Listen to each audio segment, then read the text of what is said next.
Having had a discussion with Joe's parents, we joined the session as Joe and the practitioner spent some time talking alone, giving Joe the opportunity to say more without her parents there.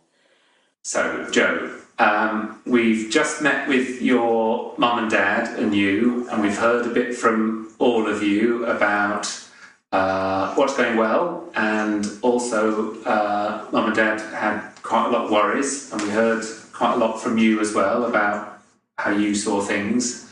And we said that it would be helpful to meet with you on your own without mum and dad around, just because sometimes it's just easy to talk about things without mums and dads being there.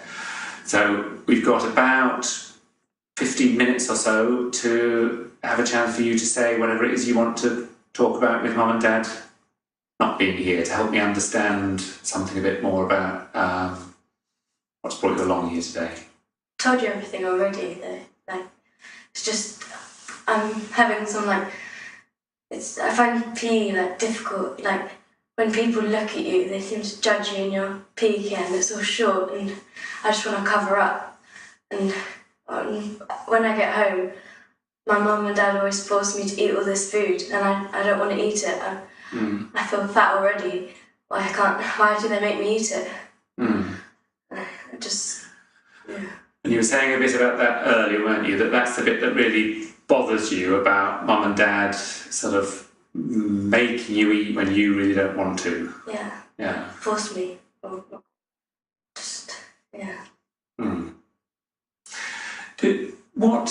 And they said quite a lot about what they like to be different. They were saying that they were really worried about your eating. And you were saying quite a lot that you don't worry about it and you think they worry too much. Yeah. The practitioner is now starting to set goals with Joe and trying to find an overlap between Joe's chosen goals and what the service can provide. What are the things that you like to be different? I would just like to get thinner. I'd like to lose half a stone and feel more confident about myself. Without worrying, my mum and dad worrying about me so much. Right. I don't think there's anything wrong with me. And you say that you might want to lose half a stone and that you'd feel more confident. Right, okay. And what would that be like when you feel more confident? What will you be doing differently from how you feel now? I don't know, maybe have more friends. Just generally be more happy, I suppose. Okay. Yeah. So feeling more confident, having more friends, and just feeling happier than you do now. Yeah. Okay. Because one of the things that would be really helpful would be for us to agree on something that we can work together on. Now, I know that you said that you think that mum and dad are worrying too much. But we were saying a little bit earlier that your weight is already low and we can't let it get any lower than that. And for you, you say that what your goal is to lose more weight. But what you'd also like, if you lose more weight, is to feel more confident and to have more friends and to feel happier. Yeah. What I was wondering is whether the feeling more confident, having more friends and feeling happier might be the bit where we can do something together on. Because for you, you think if you lose more weight, that's the thing that'll make you really happy. Yeah. I'd like you to be happy and I'd like you to be more confident and have more friends as well. And that's what mum and dad were saying earlier, that they feel you've changed quite a lot from how you used to be. You're not seeing your friends quite so much. Right.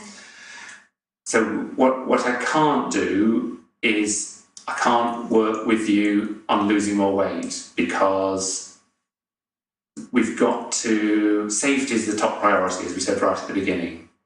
And it's not safe for you to lose more weight. But I don't feel skinny. I feel fat.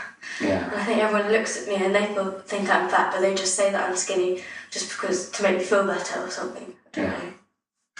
So if we could find something about keeping you safe and helping you to feel more confident with your friends and have more friends and feel happier, if we could do that, is that something that you'd be, well, happy might be pushing it, but feel all right to work on?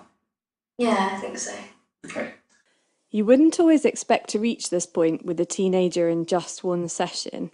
It may well be that more work would need to be done before these goals can be set, perhaps several more sessions. However, in order to illustrate the next phase in working with goals, we'll now move on to writing and scoring the goals on paper. So if we were to have a go at writing those down in some way, so one of the things was to feel more confident.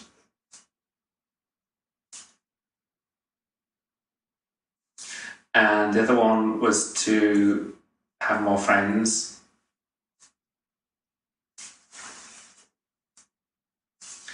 And to feel happier. Yeah. And you were saying that those three things all kind of quite close together. If you feel more confident, you'll have more friends. And if you feel happier, you'll feel more confident. So they're all quite closely tied together. Okay. If I were to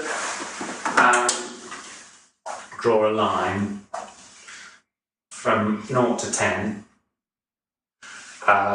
where 0 is that you haven't even begun to feel more confident or have more friends or feel happier. So 0 is as bad as things have ever been on that. And 10 is where you want things to be eventually with these things. Where would you say you are right now? 5's exactly somewhere in the middle. Where would you say you are at the moment? Probably lower than 5. There, probably. Okay, so about here. Yeah. And where would that be? A 1 or a 2 or something? Yeah, 1 or 2. Something like that. Okay. So that's where you are now.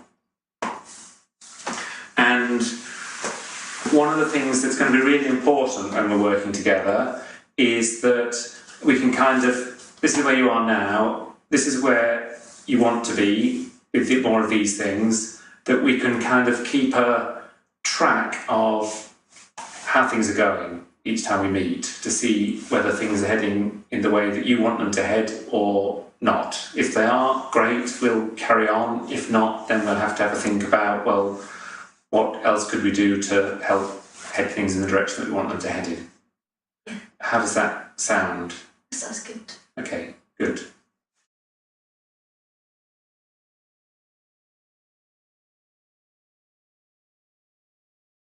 The RCADS is a particularly useful tool for young people with anxiety and depression, but in this case it can be used to add to the information gained from the clinical discussion. So, Joe, when you first came earlier, we asked you to come sort of 10-15 minutes earlier to the appointment because there were some questionnaires that we wanted you to fill out, which you've done, which is great.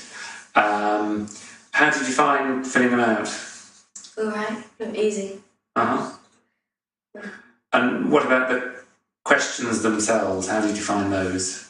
They didn't seem to have anything to do with me. I don't really know why I was answering them. Okay.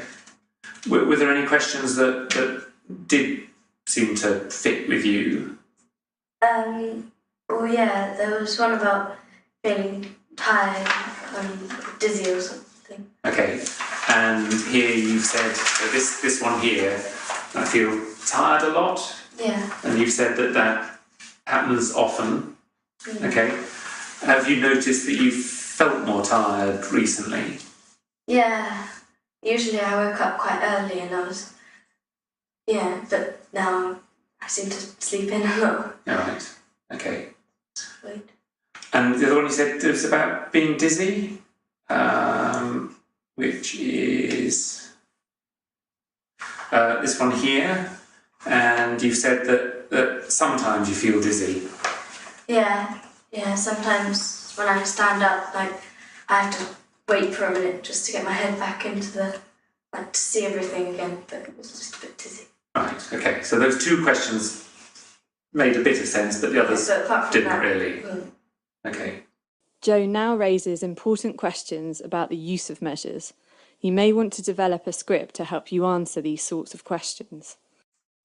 What are we going to do with them anyway? Like, With the questionnaires? yeah. There's two things that we really want to do with them. The first thing is the most important thing, and that's about getting information that's really helpful in helping us understand you and the kind of things that are difficult for you, but also the things that are fine and going well, and to help us understand you better so that we can be more helpful on the things that you want help with. So that's the main thing. The other thing is that it's also really helpful to collect information from lots of different people who come and see us here to get an understanding of the kind of problems that people come with, and to get an idea about how helpful we are with them. And so it really helps us learn to be able to do our job better. That's the idea. But the most important thing is that they have to fit and be helpful for you. If they don't fit, then we shouldn't use them. But if they do, and you're happy to fill them out, then it really helps. It'll be helpful for you, and it'll also be helpful in us getting better at what we do. Even though I don't think I have a problem. Yeah, well, and I think that filling out the questionnaire is really helpful for that as well, because you've said so many of the questions didn't fit with you that it sort of suggests that in lots of places that things are going really well, and that's great. But the thing that you said you might like some help with is about feeling happier and more confident and having more friends like you used to have. And that's the bit that we can work on, and the questionnaires can help with that as well.